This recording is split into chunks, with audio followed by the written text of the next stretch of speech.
Geçmiş olsun. Eşkali görebildiniz mi? Yok göremedim. Yani çarpması falan vardı. Geçmiş olsun.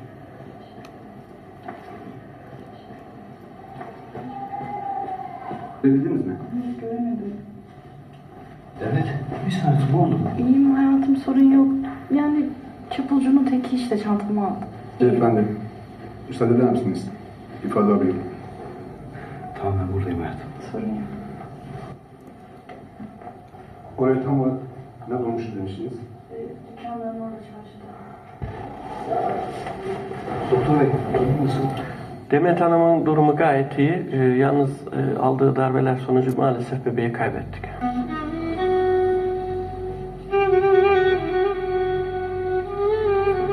Tabii üzücü bir durum ancak daha kötüsü de olabilirdi.